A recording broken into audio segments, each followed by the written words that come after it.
तज्जयति परम ज्योतिः समं समस्तैरनन्तपर्यायैः दर्पणतलैव सकला प्रतिफलति पदार्थमालिका यत्र। पंच परमेष्टि भगवान की जय। पिछली ज्ञानशाला में ये बताया था कि रत्नत्रय को धारण करने वाले मुनि महाराज कैसे होते हैं। अब आज बताएंगे ऐसे मुनि महाराजों का आचरण कैसा होता है। कितना सुंदर श्लोक है, देखें। अनुसरताम पदमेतत्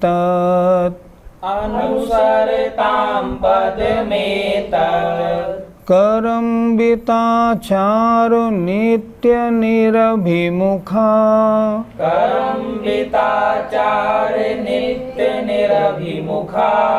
एकांत विरति रूपा भवति मुनीनाम लौकिकी वृत्तिः।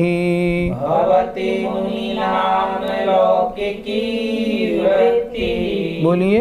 अनुसरतां पदमेतत् करम्बिताचार नित्य निरभिमुखा एकांत विरति रूपा भवति मुनीनाम लौकिकी वृत्तिः। पिछले श्लोक में आचार्य ने कहा था सम्यक दर्शन, सम्यक ज्ञान और सम्यक चारित्र, ये तीनों मिलकर पुरुषार्थ सिद्धि का उपाय बनते हैं। अब यहाँ ये बता रहे हैं पुरुष के अर्थ की सिद्धि का उपाय करने वाले कौन होते हैं और उनका आचरण कैसा होता है। देखें। अनुसरताम, अनुसरण करने वाले, पदम एतत्, इस पद का अनुसरण करने वाले, अर्थात जो पुरुष के प्रयोजन की सिद्धि का उपाय था, अर्थात जो मोक्ष मार्ग का मार्ग था, उसका अनुसरण करने वाले। फिर देखें। अनुसरताम पदमेतत्, अनुसरण करने वाले इस पद का, अर्थात रत्नत्रय को धारण करके आत्मस्वरूप में लीन रहने वाले मुनियों का कैसा आचरण होता है। करम्बिताचार, अर्थात पापाचरण से, नित्य माने सदैव, निरभिमुखा अर्थात दूर होते हैं। वे पापाचरण से एकदम दूर होते हैं। और कैसे होते हैं। एकांत विरति रूपा, पर द्रव्यों से अत्यंत उदासीन, किसी द्रव्य से कोई वास्ता नहीं। वास्ता सिर्फ या तो अपनी आत्मा से या पंच परमेष्टि से, जिनवाणी से और किसी से नहीं। तो कहा एकांत विरति रूपा, पर द्रव्यों से उदासीन रूप, ऐसी भवति माने होती है, मुनि नाम माने मुनियों की, अलौकिकी वृत्ति ही, लोक से भिन्न आचरण होता है। फिर एक बार देखें। एतद पदम अनुसरताम, इस रत्नत्रय या मोक्ष मार्ग रूप अर्थात महाव्रतधारी मुनि महाराज, ऐसे पद का अनुसरण करने वाले जो मुनि महाराज हैं, वे पापाचरण से नित्य माने सदैव दूर रहने वाले हैं, पापाचरण से मुख मोड़ने वाले होते हैं। और उनका एकांत विरति रूपा, पर द्रव्यों से अत्यंत उदासीन, किसी द्रव्य की ओर कोई आकर्षण नहीं, सबसे उदासीन, उनका आकर्षण मात्र शुद्ध आत्मा की ओर होता है। और पर द्रव्यों से अत्यंत उदासीन रूप मुनि नाम अर्थात मुनियों की अलौकिक की लोक की वृत्ति से एकदम अलग ऐसा आचरण होता है। जैसा आचरण मुनियों का होता है ऐसा संसार में किसी का नहीं होता, उनका तो विचित्र आचरण होता है। पंडित जी, अलौकिक वृत्ति से हमें क्या समझना चाहिए? लोक माने संसार के लोगों का जो आचरण है वह है लौकिक वृत्ति, और अलौकिक वृत्ति अर्थात जैसा सांसारिक लोगों का आचरण है उससे अजूबा, जो देखें तो आश्चर्य करें। जैसे सारे लोग अच्छे से अच्छे कपड़े पहनते हैं, उनके पास कपड़े का नामो निशान नहीं। सारे लोग पंच इंद्रियों के विषयों का खूब आनंद उठाते हैं, वहाँ रंच मात्र भी नहीं। सारे लोग वाग बड़ा मनोरंजन करते हैं, वहाँ मनोरंजन नाम की वस्तु नहीं। सारे लोग गाड़ियों में सवारियों में बैठकर घूमते हैं, वहाँ पैदल चलना। सर्दी लगती है, रजाई कंबल ओढ़ते हैं, वहाँ कोई लेना देना नहीं। दुनिया के लोग एक दिन में 2, 4, 10 बार, 2 बार, 5 बार खाना और पीना करते हैं। एक बार भोजन कर लिया, अब कितनी गर्मी हो, कितनी प्यास लगे, पानी भी नहीं। संसार के लोगों का जो आचरण है उससे इन मुनि महाराजों का आचरण एकदम विपरीत होता है। इसलिए कहा अलौकिक वृत्ति, जो लोक की वृत्ति हो उससे अलग। एक बार की बात थी, फिरोज़ाबाद में जब आचार्य विद्यासागर जी महाराज पधारे तो वहाँ कमेटी के एक सज्जन ने आचार्य श्री को कहा, महाराज जी और सब तो ठीक है, आपके प्रवचन बहुत अच्छे हो रहे हैं, लेकिन एक जरा सा मामला बड़ा गड़बड़ है। आचार्य श्री बोले, क्या बात है, जरा बताओ। उन्होंने बताया, महाराज आप नग्न मुद्रा में निकलते हैं ना तो बड़ी शर्म लगती है हम लोगों को। ये जरा आप इतना कर लें, एक छोटी सी लंगोट लगा लेना तो कितना अच्छा रहे। आचार्य श्री बोले, अच्छा लोगों को अच्छा नहीं लगता कि नहीं लगता? कोई बात नहीं, ऐसा करो एक कपड़े का थान मंगा दो, हम कर लेंगे व्यवस्था। वो आदमी बड़ा सख्त पकाए सज्जन, और उन्होंने पूछा, महाराज जी कपड़े का थान ला दूं फिर क्या करेंगे आप? बोले, मैं उसकी पट्टियाँ बना दूंगा। पट्टी बना के क्या करेंगे? जिन लोगों को दिगंबर नग्न मुद्रा बुरी लगती है ना, उनके आँखों पे पट्टी लगा दूंगा। ऐसी अलौकिक वृत्ति होती है। दिगंबरत किसी को अच्छा थोड़ी लगता है। आज भी हिंदुस्तान में बहुत से स्थानों पे दिगंबर मुनियों की दिगंबर मुद्रा को लोग बिल्कुल पसंद नहीं करते। क्यों नहीं करते? उनका आचरण ही बिल्कुल अलग है। इसलिए यहाँ कहा शब्द अलौकिक वृत्ति होती है। पंडित जी, इस अलौकिक वृत्ति से लाभ क्या है? ये अलौकिक वृत्ति नहीं, ये तो मुनिपद धारण है। मुनिपद धारण करने से क्या होता है, अब उनकी जितनी भी सांसारिक क्रियाएं हैं वो बजाय बंध के अब निर्जरा के कारण हो गई। इतना अंतर हो जाता है जमीन आसमान का। समय सार में लिखा है बहुत स्पष्ट, उपभोज्य मिंदिये हिम दवाण मचेदनाण मिदराणम जम कुणद सम्मदिठी तम सब्बम लिज्जर निमित्तम। ऐसे मुनि अवस्था को धारण करने वाले जो महान महाव्रती मुनि महाराज हैं, उनके द्वारा जो कदाचित इंद्रिय संबंधी कोई भोग भी होता है तो वह भोग निर्जरा का कारण होता है, बंध का कारण नहीं। ऐसा क्यों? ऐसा क्यों कि उन्होंने ये अलौकिक वृत्ति धारण की है। उन्होंने निर्णय बना लिया है, कुछ भी हो इस मनुष्य पर्याय में अब तो अनादिकाल से जो संसार भ्रमण का कारण चला आ रहा था उसे तोड़ना ही तोड़ना है। उनसे लाभ आप बोल रहे हैं, मैं कहता हूँ लाभ ही लाभ है। दिगंबर मुद्रा धारण करने वालों के तो 24 घंटे असंख्यात गुणी निर्जरा होती रहती है, कितने कर्म नष्ट हो जाते हैं क्या पूछो। इसलिए उस अलौकिक वृत्ति से बहुत लाभ है। अब हम दूसरा देखते हैं, यदि मुनिपद धारण न करें तो क्या पुरुषार्थ सिद्धि का उपाय हो जाएगा? कभी भी नहीं होगा। आप मोक्ष मार्ग में लगना चाहते हैं, क्या बिना मुनि बने मोक्ष मार्ग मिल जाएगा? नहीं मिलेगा। तो क्या होगा? संसार मार्ग रहेगा, नरक, त्र्यंच, मनुष्य, इन्हीं में राउंड लगाते रहेंगे। अगर इस सारे संसार भ्रमण से बचना है ना, तो मुनि बनने के अलावा और दूसरा मार्ग ही नहीं है। इससे पहले श्लोक में आचार्य ने खुद कहा, सम्यक दर्शन ज्ञान चारित्र ही एकमात्र उपाय है, पुरुषार्थ सिद्धि का अन्य उपाय नहीं। इसलिए इस आचरण से तो लाभ ही लाभ है, हानि एक पैसे भर नहीं। क्या वर्तमान में ऐसे मुनि महाराज हैं? क्यों नहीं है? ऐसे मुनि महाराज हैं और खूब हैं। हाँ, ये हम मानते हैं कि जिनका ऐसा आचरण होना चाहिए। पहली बात तो 7 अरब 7.5 अरब जनसंख्या इस समय हमें दिखाई देती है, उसमें से जैनी है कितने, और उन जैनियों में से जैन धर्म को जानने पहचानने वाले कितने हैं।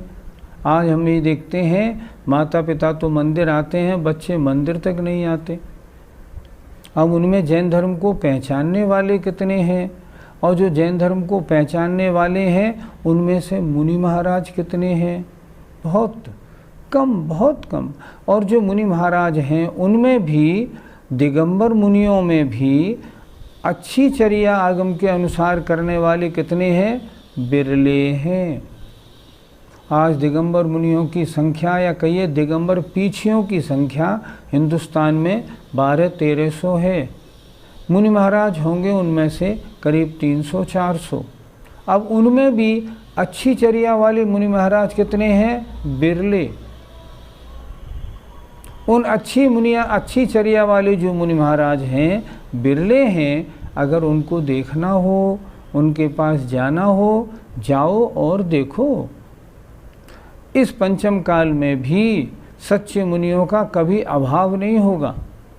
सच्चे मुनि महाराज हमेशा रहेंगे, आगम के अनुसार चर्या करने वाले, लेकिन समय का प्रभाव है, इसलिए संख्या कम है और निरंतर कम होती जाएगी। लेकिन एक बात और देखें, आज से अगर हम 100 वर्ष पहले की ओर दृष्टि डालें, जब आचार्य शांति सागर महाराज जी की दीक्षा हुई थी, तब तो हिंदुस्तान में 2-3 ही मुनि थे। आज तो मुनियों की संख्या सैकड़ों में है। इसलिए मुनि हैं तो सही, अब उनमें कितनी सही चर्या वाले हैं, ये बात हमें अपनी बुद्धि से देख के और आगे कदम बढ़ाना चाहिए। इसलिए ये नहीं समझना कि ऐसे मुनि हैं, नहीं हैं, पर बिरले हैं। और बात ठीक भी है, शहर के अंदर ज्वेलरी की दुकानें, डायमंड बेचने वाली दुकानें तो 2-4 ही होती हैं, और तांबा, पीतल और स्टील के बर्तन बेचने वाली दुकानें सैकड़ों होती हैं। तो ऐसे मुनि महाराज जिनकी आगम के अनुसार अलौकिकी वृत्ति है, कर्मविताचार नित्य निरभिमुखा जिनके लिए लिखा है, ऐसे मुनि महाराज आज भी हैं। हाँ, पर बिरले हैं। इस काल में कम अच्छी चर्या वाले मुनिराज कम क्यों है? यह पंचम काल है, पंचम काल, और वो भी हुंडाप सर्पणी का। कहते हैं एक तो करेला और वो भी नीम चढ़ा। इस पंचम काल हुंडाप सर्पणी में जितने जीव पैदा होते हैं, वे सब नियम से मिथ्यात्व लेकर ही आते हैं। एक तो सबसे बड़ी बात वो। दूसरी बात, जीवों का सहनन नहीं है। वर्तमान में 3 हीन सहनन होते हैं पंचम काल में, और उसमें भी अधिकांश 99.99% लोगों का वर्तमान में असंप्राप्ता श्रीपाटिका सहनन है, अर्थात शारीरिक शक्ति नहीं है, ज्ञान नहीं है, जिनवाणी अधूरी उपलब्ध है। बहुत से विषयों में भिन्न भिन्न मत मिलते हैं, मतांतर बहुत से उत्पन्न हो गए हैं। इसलिए वर्तमान में जो मुनि महाराज हैं वो भिन्न भिन्न मत वाले होने के कारण सही आगम का निरूपण देखने को नहीं मिलता। पहले ईस्वी की पहली शताब्दी में अरहत बली महाराज के समय में ही बंटवारा हो गया था। मूल जो आमनाएं भगवान की थी वो तो मूल संग रही, बाकी कोई काष्ठा संगी बन गए, कोई यापनी संगी बन गए, द्रवण संगी बन गए, और संगों में संग बट गया। मुनि भी रहे फिर भी मूल चर्या वाले नहीं रहे। हमारा एक तरह से तो दुर्भाग्य है कि हम इस समय में पैदा हुए, पर एक तरह से सौभाग्य है कि हम इस समय में पैदा हुए जब आज भी अच्छे मुनि और अच्छे आचार्य दिखाई तो पड़ते हैं। मोक्ष मार्ग बताने वाले ऐसे मुनि महाराजों का सद्भाव आज भी है। हम चाहें तो अपनी इस पर्याय में आज भी मोक्ष के लिए अपना संकल्प बना के आगे बढ़ सकते हैं, उसमें कोई कमी नहीं। लेकिन समय ठीक नहीं, इसलिए इनकी संख्या बहुत कम है। किसी ने कहा, महाराज हम मानते हैं कि मुनि मार्ग सर्वश्रेष्ठ है, पर जो मुनि मार्ग धारण नहीं कर सकें उनके लिए भी कोई मार्ग है या नहीं? उसके लिए अब आचार्य ने अगला श्लोक लिखा। बहुशः समस्त विरतिम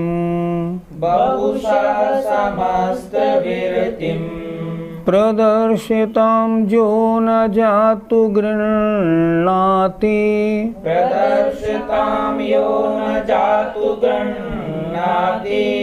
तस्यैक देश विरतिः कथनीयानेन बीजेन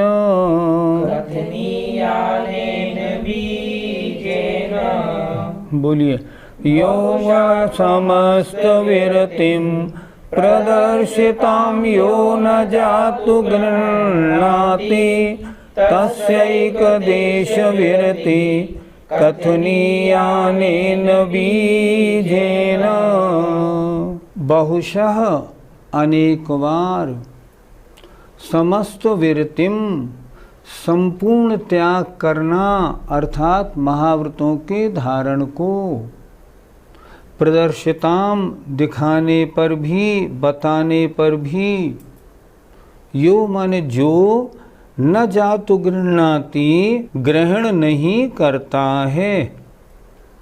मुनि महाराज ने बार बार उपदेश दिया, मुनि बन जाओ, मुनि बन जाओ, मुनि बन जाओ।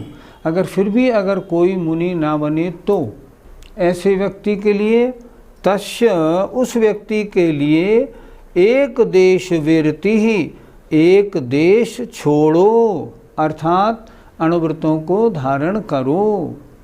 ऐसा कथनीय अनेन बीजेन, अनेन बीजेन इस कारण से कहने योग्य है। कहना तो क्या पड़ेगा, मुनि महाराज बनने की बात करनी पड़ेगी। लेकिन जब बहुत बार मुनि महाराज बनने की चर्चा हुई और यदि कोई व्यक्ति फिर भी मुनि न बने तब क्या होगा? तब उनको एक देश व्रति अर्थात श्रावक के व्रतों को धारण करने का कथन करना चाहिए। पंडित जी, पहले मुनि धर्म का उपदेश क्यों देना चाहिए? क्योंकि मोक्ष मार्ग वहीं से शुरू होता है। गृहस्थ अवस्था में मोक्ष मार्ग नहीं होता। मोक्ष मार्ग तो मुनि अवस्था से ही प्रारंभ होता है। अगर किसी को मोक्ष मार्ग में लगाना है तो मुनि धर्म का उपदेश सर्वप्रथम दे। और यहाँ इन्होंने स्पष्ट लिख दिया, जब बहुत बार बताने पर भी वो स्वीकार न करे तो तब उसको श्रावक धर्म का उपदेश दे। देखो, प्रत्येक मनुष्य में, प्रत्येक पुरुष में मुनि बनने की क्षमता है। प्रश्न केवल इस बात का है, उस क्षमता को प्रकट करने और न करने की बात है। मुनि महाराज अगर वैसा उपदेश दें तो हो सकता है उस व्यक्ति में वैसी बात सामने प्रकट हो जाए। आप सब लोगों ने उदय सुंदर और वज्रबाहु का कथानक पढ़ा होगा। कथानक क्या है? वज्रबाहु ऐसे थे जो अपनी पत्नी के साथ कभी नहीं छोड़ते थे। जब उनकी पत्नी पीहर जाती थी तो पीहर आते थे, और जब अपने को उसको लिवा के लाते थे तो उसके साथ ही ससुराल अपने घर में आ जाते थे। एक भी दिन पत्नी को नहीं छोड़ते थे। एक बार की बात, साला अपनी बहन को लिवाने आया तो वो उसके साथ में, जब उसकी बहन जाने लगी ना तो वो भी उनके साथ में ससुराल की तरफ चल दिए। रास्ते में जंगल था। जंगल में एक मुनि महाराज एक चट्टान पर बिठाई दिखाई पड़े। उन्होंने वज्रबाहु जो थे ना, उन्होंने देखा बड़े गौर से और अपने साले से बोले कि महाराज का देखें तो सही, इनकी क्या चर्या है, क्या उपदेश है, देखें। उदय सुंदर पहले तो मुस्कराया साला, लेकिन फिर बोला चलो चलते हैं। वहाँ जाके बैठे। मुनि महाराज ने उनको देखकर धर्म का उपदेश सुनाया। वज्रबाहु बड़े ध्यान से सुन रहे थे। साले ने व्यंग किया, ऐसे ध्यान से सुन रहे हो जैसे मान लो मुनि बन जा रहे हो। पत्नी तो छोड़ ही नहीं जाती एक दिन, और मुनि बनने की बात कह, क्या करोगे, क्या सुन रहे हो। वज्रबाहु बोले देखो छेड़ो मत, ठीक नहीं होगा। क्या ठीक नहीं होगा? देखो प्रवचन इतना अच्छा मिला है, मैंने आज तक कभी नहीं सुना। मेरा मन तो ये है कि मैं मुनि बन जाऊं। साला हंसने लगा और बोला इस तरह के आचरण वाले जो पत्नी को एक दिन नहीं छोड़ने वाले हैं, ये मुनि बन सकते हैं क्या? तो वज्रबाहु क्या कहते हैं, अच्छा सुनो, अगर मैं मुनि बनूं तो तुम बनोगे? साला कहता है हाँ हाँ मुनि बनो तो सही, मैं ही बन जाऊंगा। परिणामों में विशुद्धि बढ़ी और वहीं मुनि बन गए। अब साला क्या करें, साला भी वहीं मुनि बन गया। पत्नी ने क्या किया, वो भी आर्यिका बन गई। पंडित जी, एकदम मुनि बनने की बात की जाएगी तो श्रावक तो घबरा जाएगा, इसीलिए पहले श्रावक बनने की बात बतानी चाहिए, यही ठीक लगता है। किस व्यक्ति में कैसी क्षमता है, क्या शक्ल देखने से मालूम पड़ती है? नहीं मालूम पड़ती। पहचान कुछ नहीं, मोटा हो, पतला हो, लंबा हो, छोड़ा हो, मतलब छोटा हो, इससे कुछ नहीं होता। सब में क्षमता तो न मालूम कितनी कितनी मिलती है। बड़े बड़े रोगी भी जब मुनि दीक्षा लेते हैं ना अंतिम समय, जब समाधि के समय में, बड़े बड़े रोगी क्या मुनि धर्म का पालन करते हुए दिखाई पड़ते हैं। उनके मुख से कभी उफ भी सुनाई नहीं पड़ता। इसलिए ऐसे नहीं। लेकिन अगर मान लो पहले हमने श्रावक की बात की और वो श्रावक बन गया, फिर मुनि धर्म की चर्चा करने का मौका कब मिलेगा? फिर तो बरसों की गई और आयु रही थोड़ी, तब क्या होगा? पहले मुनि धर्म की बात करो, और जब वो न करे तो श्रावक धर्म की बात करो। पंडित जी, मुनिपद धारण करना इतना मुश्किल क्यों है? मुनिपद को कहते हैं महाव्रतों को धारण करना। इन व्रतों के साथ महाशब्द क्यों लगाया? क्योंकि इनको महान पुरुष ही धारण कर पाते हैं। किसी कवि ने ठीक लिखा है, अंतर विषय वासना वर्ते और बाहर लोक लाज भय भारी, ताते परम दिगंबर मुद्रा धर नहीं सके दीन संसारी। जो लोग दीन हैं, बेचारे हैं, उनका बूता नहीं मुनि बनने का। मुनि बनने का काम तो महापुरुषों का है, वो ही बन सकते हैं, ऐरे गहरे नहीं बन सकते। इसलिए मुनि बनना वास्तव में बड़ा महान कार्य है और उसको धारण करना हर एक के बूते के बाहर है। जय जिने।